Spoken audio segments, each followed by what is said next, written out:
kuni dasturxon atrofida kun tahlili bo'lar edi.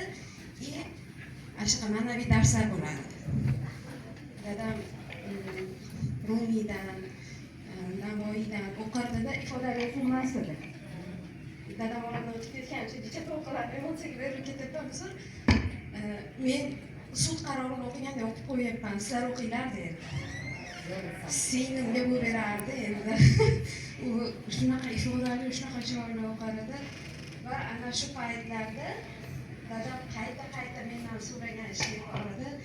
Bir yor topsak edi jondan kechgan. Meni yaxshi ko'rgan she'rlar shu bo'ladi. Mendan. Dadam rahbarli edi, Muhammad aka bilan qadrdon joy bor edi. Uylariga ko'p tashrif buyurardi, kelib aytib berardi.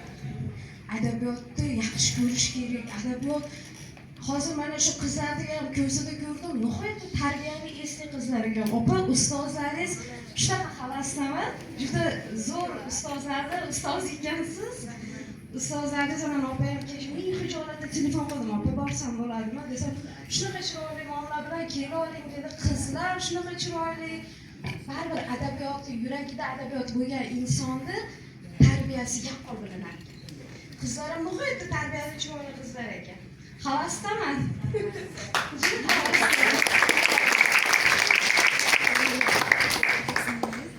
O'sha 2010-yil, 2008 yoki 2009-yillarda juda yaxshi ko'rardim. Dadamga qayta aytib berardim. Bitta ishtaydi deb qardi dadam. Choy ichgandan keyin kechqurun bitta ishtaydi derdi. Bir yor topsak edi jondan kechgulik. Eng so'lim, eng oppoq tongdan kechgulik. To'rt tomoning qibla etsa ham bor edi shu to'rt yondan kechgulik. Bir yor topsak edi jondan kechgulik. Arzisa ko'zingda yoshlaringgacha, sig'insa ko'ksingda toshlaringgacha, ko'zlaring ming nafrat hadya etsa ham sevolsa kipriging qoshlaringgacha. Bir yor topsak edi jondan kechgulik. Kuydirib, kuyib ham kulsa o'zingga, titramay titroqlar solsa tizingga, o'zidan o'zganing vaslin ko'rsatmay ikkita pichoq sanchib ketsa ko'zingga. Bir yor topsak edi jondan kechgulik.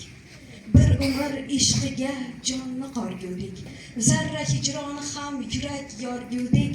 Kel desa 70 ta tomiring o'zib, xayoldan ham oldin o'zing borgulik. Bir yor topsak edi jondan kechgulik. Bor edi shu to'rtta yondan kechgulik.